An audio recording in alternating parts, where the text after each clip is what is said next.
In the evening, when the Hello, kettle's on I'm Gloria for Horsley, and I'm here with Edie Stark.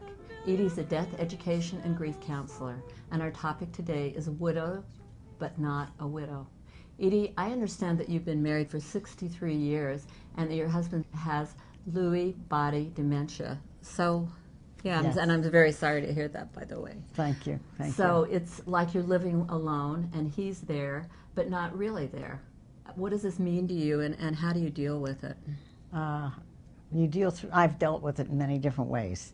In the beginning, it was almost like I compartmentalized it, and I am also an RN besides being a grief counselor, and my mind said, you're an RN, you can take care of him. His mind and his body all just sort of couldn't function at the same time. And the most difficult thing for me was to give in to the realization that I really hated taking care of him all the time. Lewy body dementia, by the way, is not rare, although very few people have heard about it. 20% of all dementias are Lewy body. And it's very important for people to know that because it's very different from Alzheimer's. They are in and out of being cognitively aware. His alertness changes every day. It's different, even every hour.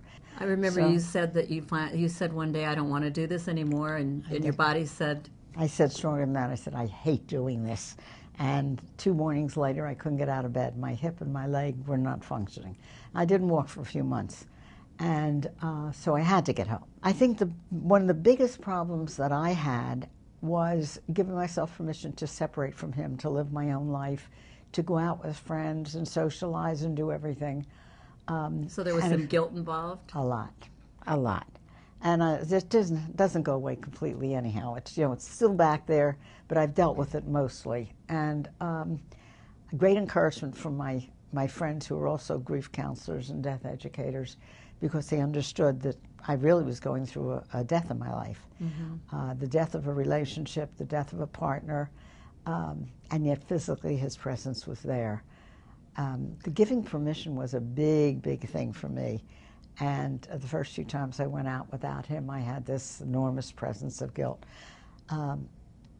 It's okay now.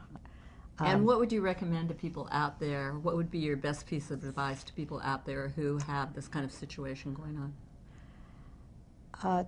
To look at the importance of keeping yourself well, keeping yourself involved in life, creating joy for yourself, for your children, for your grandchildren. We have a large family.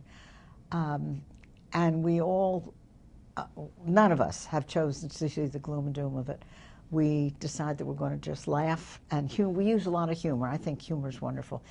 And I also believe that if you can't see the bright side, try polishing up the dull one. Thank you so much for being on the show.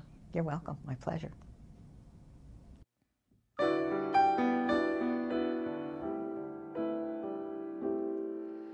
In the evening, when the kettle's on for tea, an old familiar feeling settles over me, and it's your face I see, and I believe that you are there.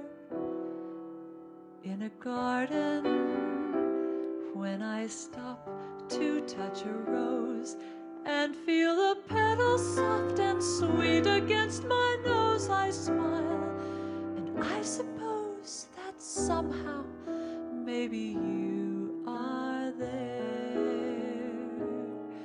When I'm dreaming and I find myself awake without a warning,